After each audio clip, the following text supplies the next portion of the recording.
Profesa wa saikolojia kutoka nchi ya Marekani aliwahi kusema maneno yafuatayo: The greatest discovery of my generation is that people can change their lives by changing their attitude.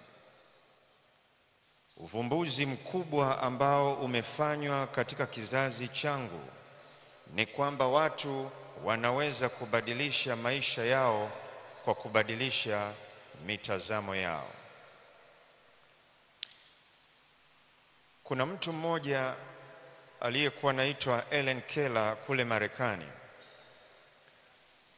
Mara baada ya kuzaliwa, miezi 19 baadaye, alipatwa na ugonjwa ambao ulisababisha aweze kuwa kipofu na uwezo wake wa kusikia uweze kupata changamoto. Na hivyo katika umri mdogo kabisa alikuwa hawezi kuona, wala masikio yake yalikuwa hayafanyi kazi. Lakini kwa imani aliyokuwa nayo alipambana, hatimaye katika maisha yake aliacha historia na alama ya pekee.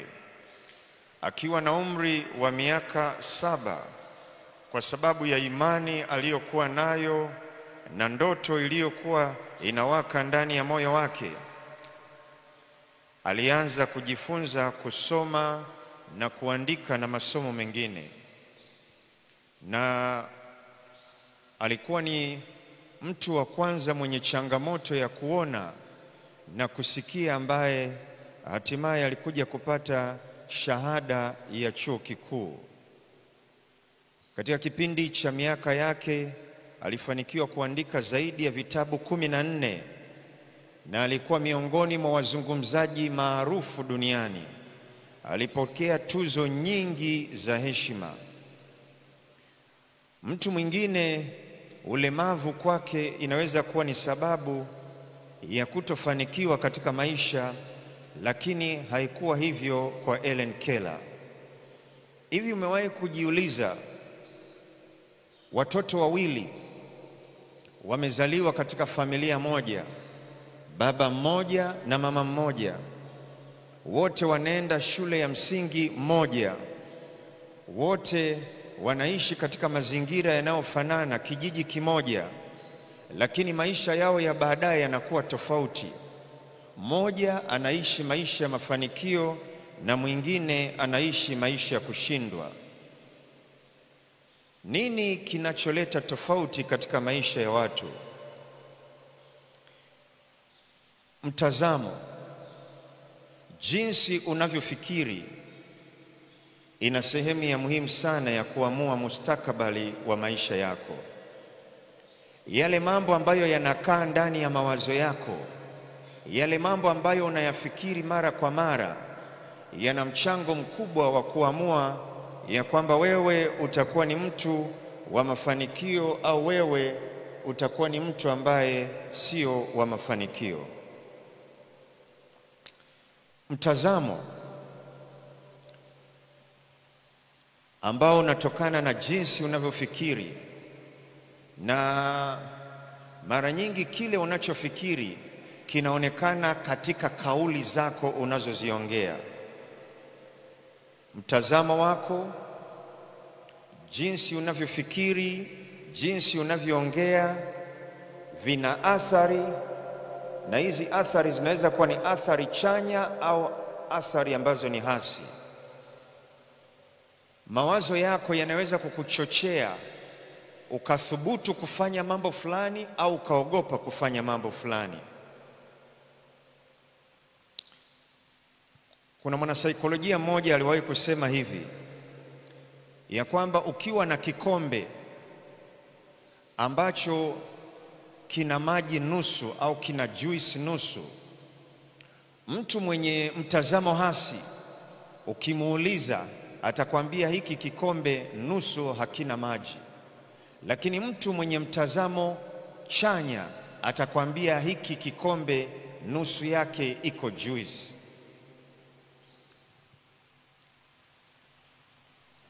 Miongoni mwa vitu ambavyo vinachangia huleta tofauti katika maisha ya watu ni nadharia ambazo tunazo.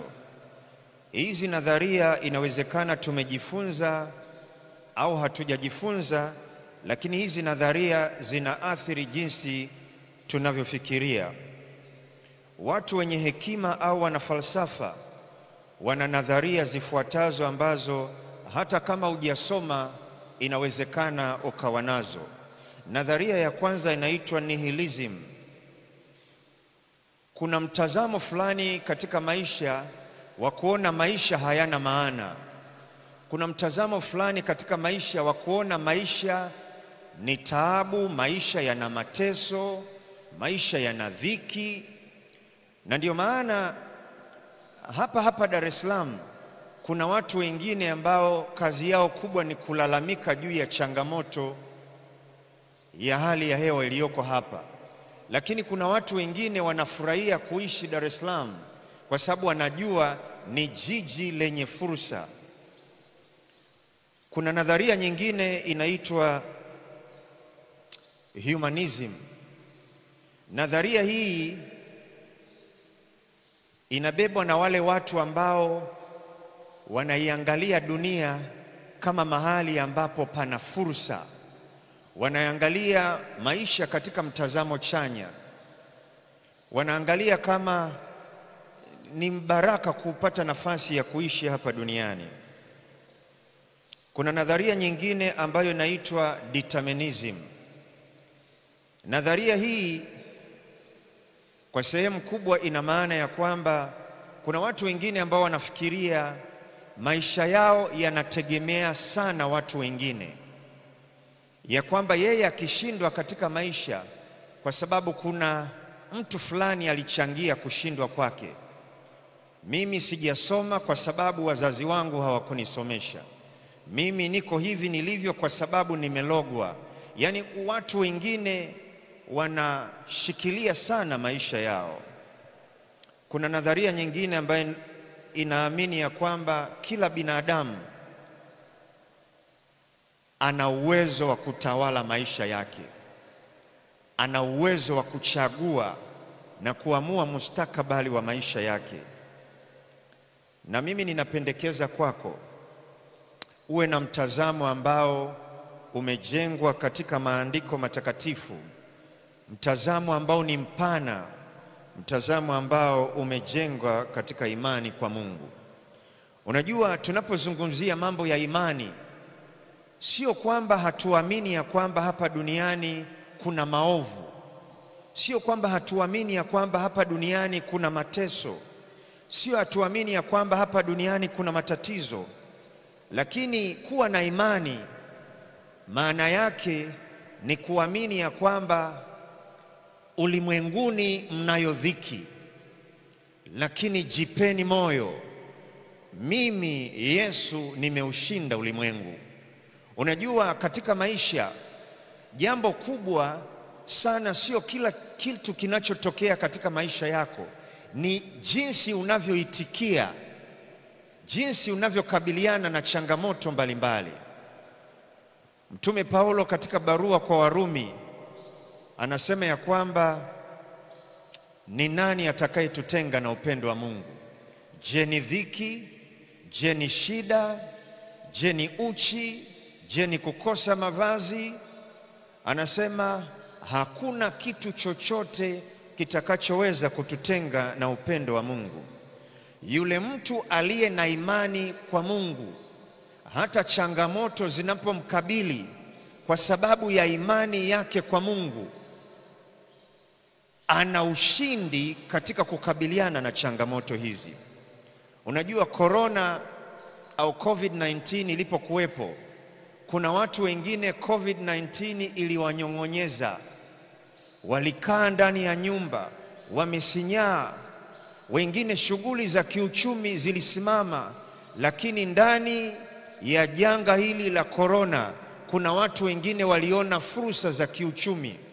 Na kuna watu wengine walitengeneza fedha na waliona fursa na waligundua bidhaa mpya na huduma mpya ambazo zinahitajika katika kipindi hiki.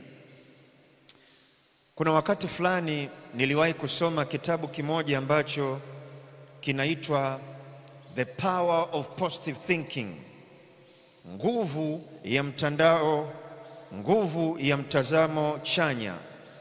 Kitabu hiki kimeandikwa na Dr. Norman Vincent Peale. Anazungumzia juu ya umuhimu wa kuwa na mawazo mazuri, umuhimu wa kuwa na mtazamo chanya katika maisha, umuhimu wa kujiamini ya kwamba ninaweza. Unajua, ninapenda kile kitu alichokuwa nakisema Barack Obama, yes we can, ndiyo tunaweza. Unajua, maisha ni matokeo ya jinsi unavyochagua kuwa. Maisha ni matokeo ya unaamua kuwa ni mtu wa imani au unaamua kuwa ni mtu wa mashaka na hofu na woga na wasiwasi, au kuwa mtu mwenye matumaini. Mwandishi mmoja wa vitabu mashuhuri anaitwa Joel Arthur Nanauka, katika kitabu chake kinachoitwa Tabia 12 zinazoleta mafanikio, sura ya 2 ya kitabu hiki inaongea juu ya umuhimu wa kuwa na ile hali ya kuwa na imani na kujiamini na kuwa na mawazo chanya katika maisha. Na anasema miongoni mwa njia za kujenga mawazo chanya ni kuchunga maneno. Tawala maneno watu wanayokuambia. Mtu anapokutamkia maneno mabaya, usiyakubali.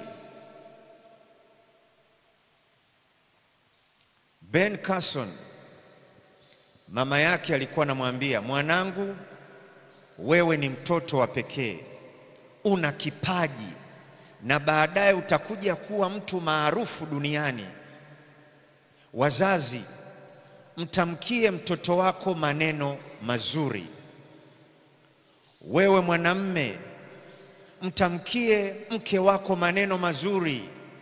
Wewe mama, mtamkie mume wako maneno mazuri. Anapoamka asubuhi kwenda kazini, mwambie baba, we ni jembe, we ni jembe na kuaminia, unaweza. Leo tunaishi kwenye nyumba ya kupanga, lakini ninajua hivi karibuni na sisi wenyewe tutajenga. Yale maneno mazuri ambayo watu wengine wanakutamkia, yakubali, lakini yale maneno mabaya yakatae. Mwambie, kwa neema ya Mungu, hayo uliyoyatamka sivyo mimi nilivyo. Na naomba nikutie moyo, wewe mwenyewe jitamkie maneno mazuri. Usisubiri tu kupata fadhila za watu wengine. Jitamkie maneno mazuri. Sema, kwa neema ya Mungu ninayaweza mambo yote katika yeye anitiaye nguvu. Acha maneno ya kusema siwezi. Unajua, kuna watu wengine wanafikiri unyenyekevu ni kujishusha, ni kujitamkia maneno mabaya. Ngoja nikwambie nini maana unyenyekevu. Unyenyekevu ni kumuomba Mungu akuinue juu vileleni, na kukuinua juu, ukiwa kule juu vileleni unasema, niko hapa kwa sababu ya neema ya Yesu. Yaani hapa nilipo ni kwa sababu tu ya neema ya Yesu. Huo ndio unyenyekevu. Yaani Mungu anakutumia kwa viwango vikubwa, alafu tukufu unampa yeye. Ninaomba nikutie moyo katika maisha yako, uwe na ndoto kubwa. Thubutu kufanya mambo ambayo watu wengine wanafikiri hayawezekani.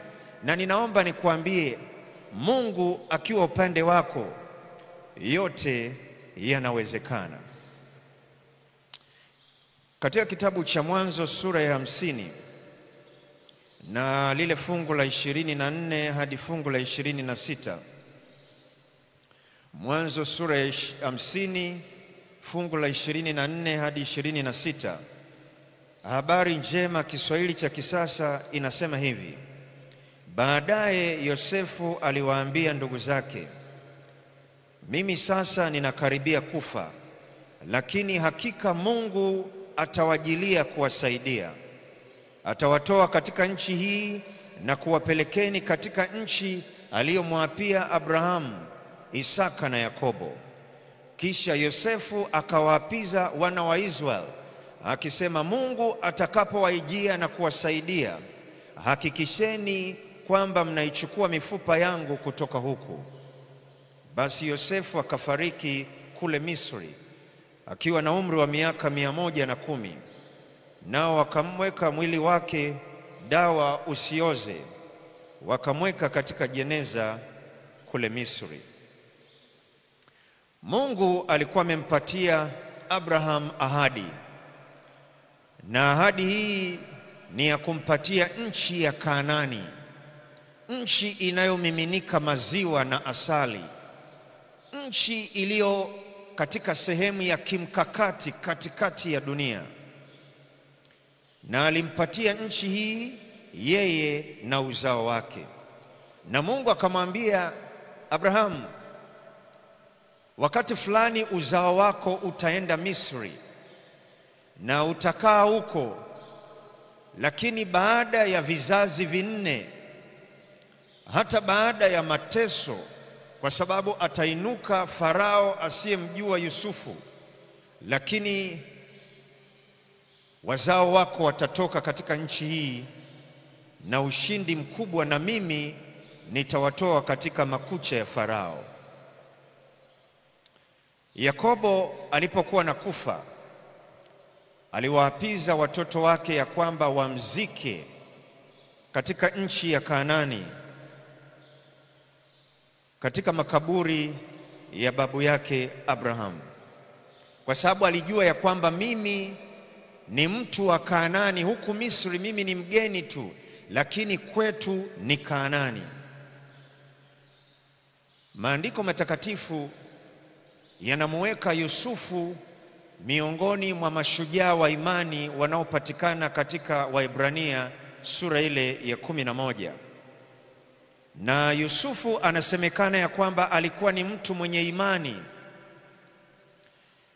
na ndiyo maana akawaambia wana wa Israeli akasema, nitakapokufa, hata nikifa, ninaomba mifupa yangu ichukuliwe na ikazikwe katika makaburi ya babu yangu Abrahamu, na nina uhakika siku moja Mungu atawajilia na atawatoa katika nchi hii ya Misri.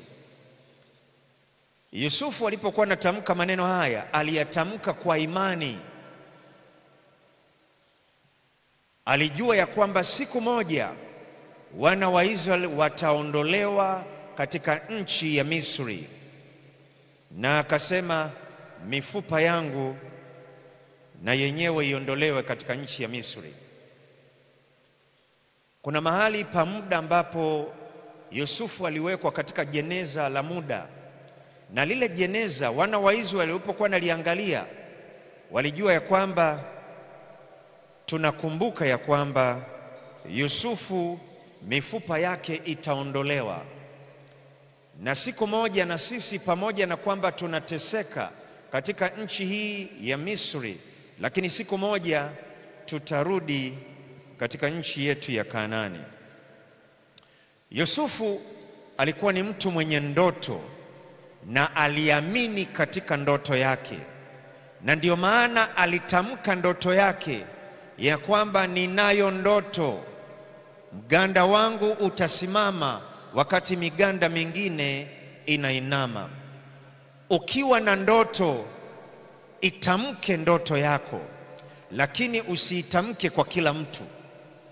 Kuna watu wengine hawawezi kufurahia kusikia ndoto zako, kwa hiyo sio kila mtu wa kumwambia ndoto yako, wengine waione itakapotimia kwa vitendo. Yusufu alikuwa na imani ya kwamba lele ameitwa duniani kuja kuwa mtu mashuhuri, kiongozi, na aliamini ya kwamba ndoto yake hii itatimia. Akiwa katika nyumba ya Potifa, yeye hakujiona kama mtumwa tu, alijiona ya kwamba yeye ni kiongozi. Nataka nikuambie watu wa imani wakoje. Mtu aliye na imani anaona vitu ambavyo watu wengine hawavioni. Yaani yuko kwenye ulimwengu wa roho. Yusufu akiwa kwenye nyumba ya Potifa kama mtumwa, yeye anajiona ni kiongozi. Ninaomba nikuambie, hata kama we sio kiongozi, hujapewa madaraka, tembea kama kiongozi. Usisubiri kuvaa suti baada ya kuchaguliwa na rais kuwa waziri au kuwa mbunge ndio unaanza kuvaa suti. Anza kuvaa suti hata kabla hujapewa wadhifa wowote ule. Anza kutembea, anza kuvaa vile ambavyo unafikiria kuwa. Yusufu akiwa kwenye nyumba ya Potifa, mtumwa, yeye anajiona kwamba mimi ni kiongozi. Na kweli uongozi akapewa. Akaambiwa na Potifa, katika watumishi wangu hawa wote, wewe ndio utakuwa msimamizi wa watumishi wangu. Yusufu akiwa gerezani kama mfungwa, yeye anajiona ni kiongozi. Na anaishi kama kiongozi. Anatembea kama kiongozi. Anaongea kama kiongozi. Anafanya mambo kama kiongozi. Yeye ni mtumwa, ni mfungwa, lakini anasema mimi sio mtu wa kawaida. Mimi nimeletwa kuibariki dunia.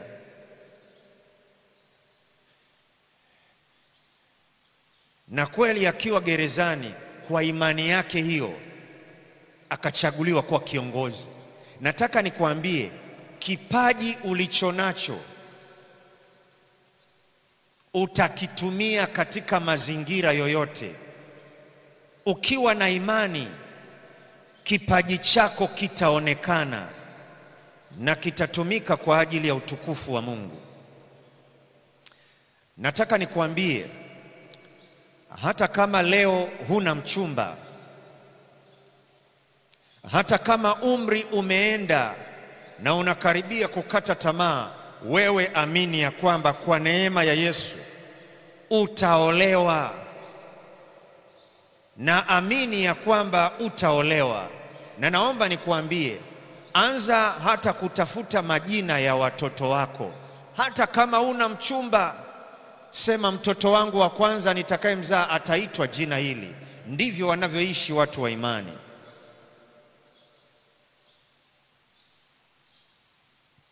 Rafiki zangu, naomba niwaambie, imani ni kitu cha muhimu sana.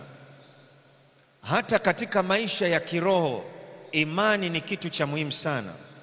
Kwa maana jinsi hii Mungu aliupenda ulimwengu hata akamtoa mwanawe wa pekee, ili kila mtu amwaminie asipotee, bali awe na uzima wa milele. Watakaookolewa ni watu wanaomwamini Yesu, sio watu wenye mashaka na Yesu ya kwamba Yesu ni mkombozi wa ulimwengu. Watakaookolewa ni watu wenye imani.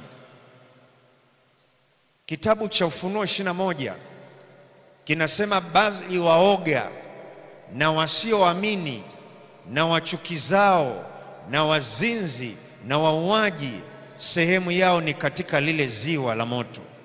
Waoga na wasioamini wamewekwa kwenye kundi moja na wazinzi na wachawi. Kuishi maisha ya wasiwasi na hofu na kukosa imani ni dalili ambazo Mungu hazipendi. Naomba nikutie moyo. Omba lile ombi la wanafunzi, Bwana tuongezee imani. Na kutia moyo, fanya maamuzi ya kumwamini Yesu, ya kwamba Yesu ndiye mkombozi wa ulimwengu, na ya kwamba ukimwamini unaweza ukaokolewa. Praise team, wimbo namba 9, njooni hapa mbele.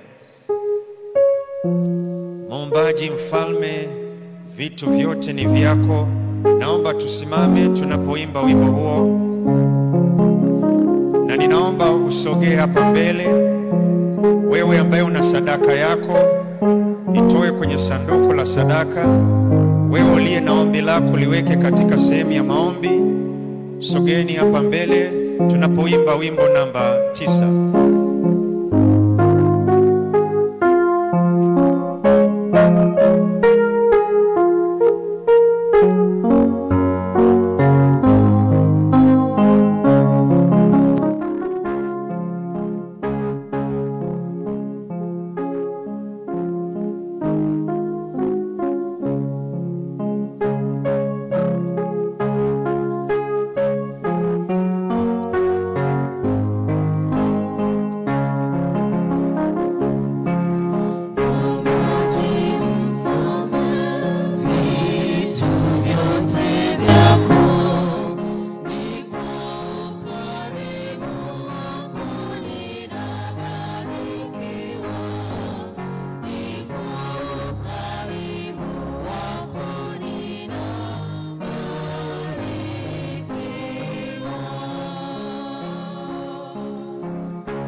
Mwenyekiti wa bodi ya wakurugenzi wa shirika la wokovu ulimwenguni, daktari bingwa na mponyaji mkuu wa magonjwa yote, Emmanuel, Mungu pamoja nasi.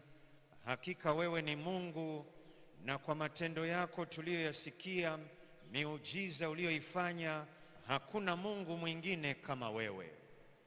Wewe ndiye Mungu ambaye siku hii ya leo tumeamua kulisifu jina lako, kwa sababu jina lako ni ngome imara na kila anayelikimbilia anakuwa salama.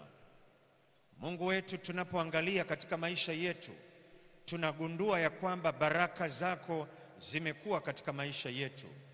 Mioyo yetu inajaa wingi wa shukurani kwa sababu ya mema ambayo umeyafanya katika maisha yetu.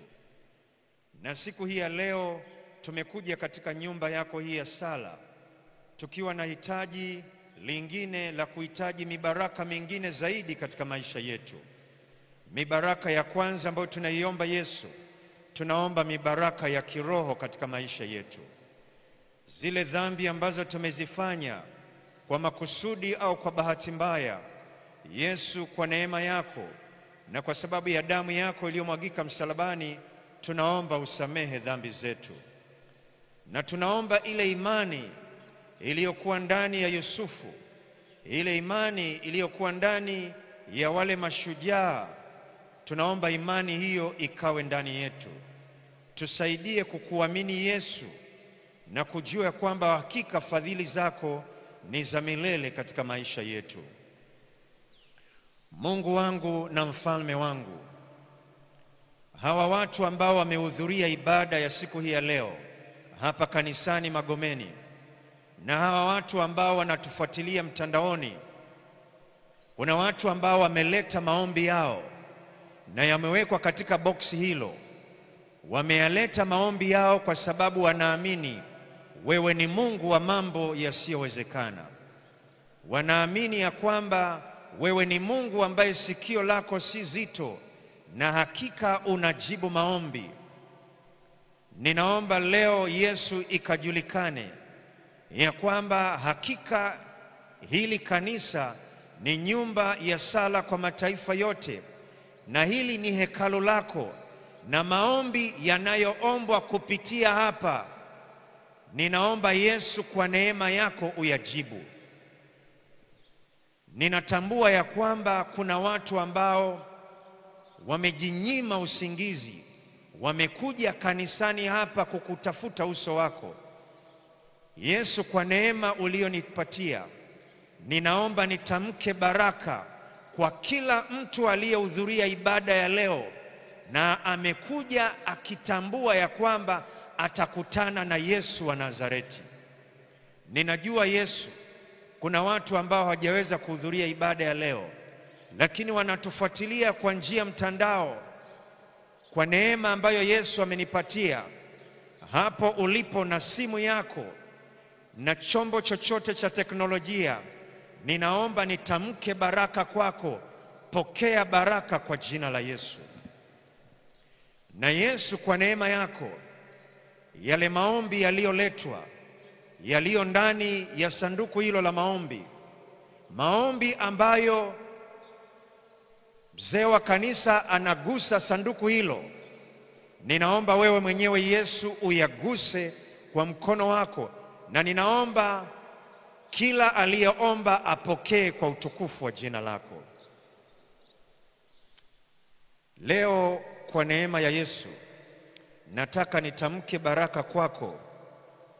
Nitumie baraka ambayo Isaka aliitamka kwa Yakobo. Mungu akumiminie umane wa mbinguni, akupe ardhi yenye rutuba, nafaka na divai kwa wingi. Jamii za watu zikutumikie na mataifa ya kuinamie kwa heshima. Uwe mtawala wa ndugu zako na wana wa mama yako wa kuinamie kwa heshima. Kila akulaanie na alaaniwe, na kila anayekubariki na akubarikiwe. Kwa mamlaka niliyopewa, naomba nitamke baraka kwa ajili yako. Ninaomba kuja kwako kanisani leo kusiwe kwa kawaida. Hujaja kukutana na Lusekelo Makalindile, umekuja kukutana na simba wa kabila la Yuda. Na ninaomba huyo simba wa kabila la Yuda afanye kitu katika maisha yako. Ninaomba kuja kwako kanisani leo kukalete tofauti, na yule Mungu ambaye anatenda muujiza leo akutendee muujiza.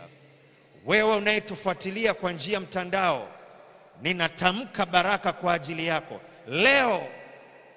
Baraka zisizo za kawaida ziandamane pamoja nayo. Bwana akubarikie na kukulinda. Bwana akuangazie nuru za uso wake na kukufadhili. Bwana akuinulie mkono wake na kukupa amani, kwa jina la Yesu Kristo. Amina.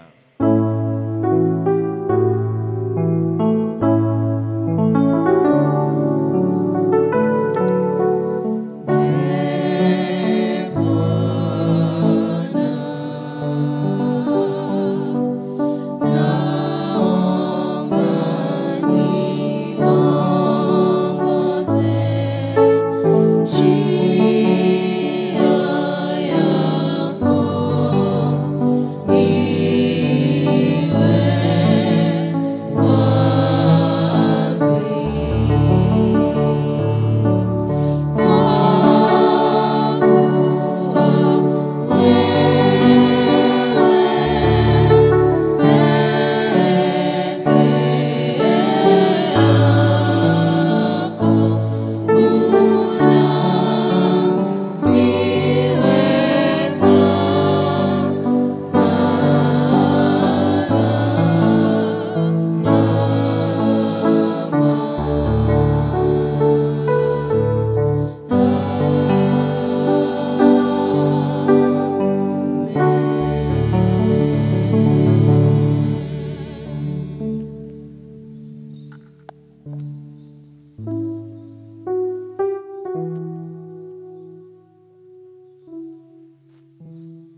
sioni papumziko, nikimbilie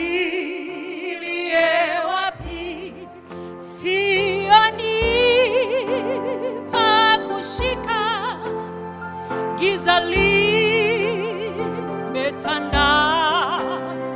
Sioni pa kushika katika dunia hii, nasubiri wokovu wako. Ni Yesu amebaki, rafiki mwaminifu, kwake nitajificha daima. Chukua vyote kwangu, niachie Yesu tu. Siku ikifika nilale. Yesu amebaki, rafiki mwaminifu, kwake nitajificha daima. Chukua vyote kwangu, niachie Yesu tu. Siku ikifika nilale.